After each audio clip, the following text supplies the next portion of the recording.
क्या आप जानते हैं, एक छोटी सी जगह से उठा हुआ एक कबीला 600 सालों तक 3 महाद्वीपों पर राज करेगा।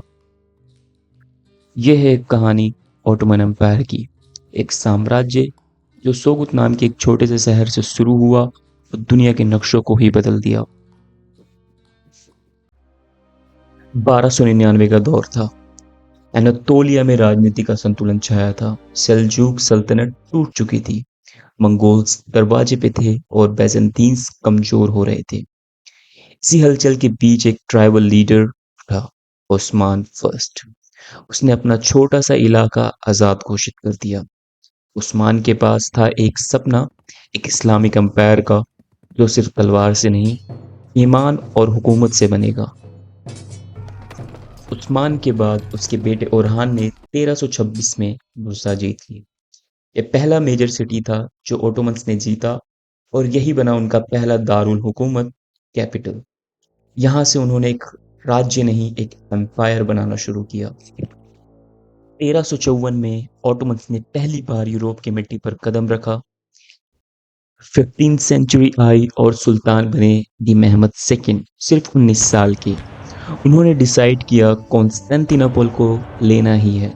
1453 में मेहमद ने दुनिया की सबसे टफ सिटी कॉन्स्टेंटिनोपल को घेरा, महीना भर तोपें चलाएं और एक दिन दीवारें टूट गईं। और फिर बैजेंटीन एम्पायर का अंत हो गया और ऑटोमन एम्पायर का सुनहरा युग शुरू हो गया। कॉन्स्टेंटिनोपल बन गया इस्तांबुल। मेहमद ने हर रिलीजन के लोगों को बुलाया, ज्यूज, ग्रीक्स, आर्मेनियंस, और शहर को फिर से बसाया। मंदिर, मस्जिद, बाजार, स्कूल, सब कुछ खुला। फिर आए उनके सबसे महान सुल्तान सुलेमान दी मैग्निफिसेंट। 1520 से 1566 तक उनका राज रहा।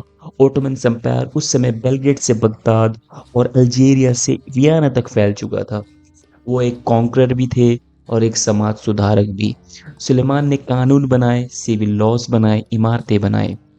ये समय ओटोमन एम्पायर का गोल्डन एज कहा जाता था। लेकिन हर उड़ान के बाद एक गिरावट होती है। सुलेमान के बाद आने वाले सुल्तान कमजोर साबित हुए। कोर्ट पॉलिटिक्स, करप्शन और जेनिसरीज की पावर स्ट्रगल ने एम्पायर को कमजोर कर दिया।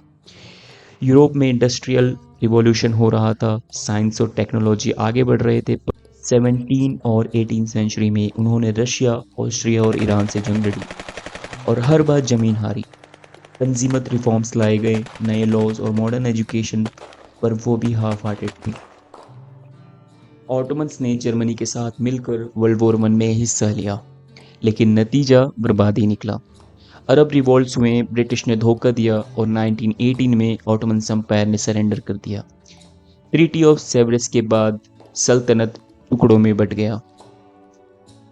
लेकिन फिर उठे एक नए लीडर, मुस्तफ़ा केमाल अतातुर्क। उन्होंने वॉर में इंडिपेंडेंस जीता, सल्तनत को ख़त्म किया और 1923 में रिपब्लिक ऑफ तुर्की की घोषणा की।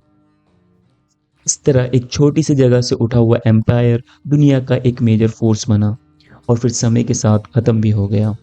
लेकिन उसकी छाप आर्किटेक्चर, कल्चर, लॉ और पॉलिटिक्स आज भी जिंदा है। ये थी कहानी ऑटोमन एम्पायर की, जिन्हें हम उस्मानिया सल्तनत के नाम से भी जानते हैं। एक साम्राज्य जो उठा भी, गिरा भी और फिर नए रूप में जन्मा भी। अगर आपको ये कहानी पसंद आई तो हमारे चैनल जियो हिस्ट्री वर्ल्ड को जरूर सब्सक्राइब करें। हर हफ्ते आपको मिलेंगी ऐसी ही रोचक कहानियाँ दुनिया के सबसे बड़े साम्राज्यों के बारे में। लाइक करिए, कमेंट करके बताएं आपको कैसा लगा और शेयर करना ना भूलिए। मिलते हैं नेक्स्ट एपिसोड में एक नए ऐतिहासिक सफ़र के साथ।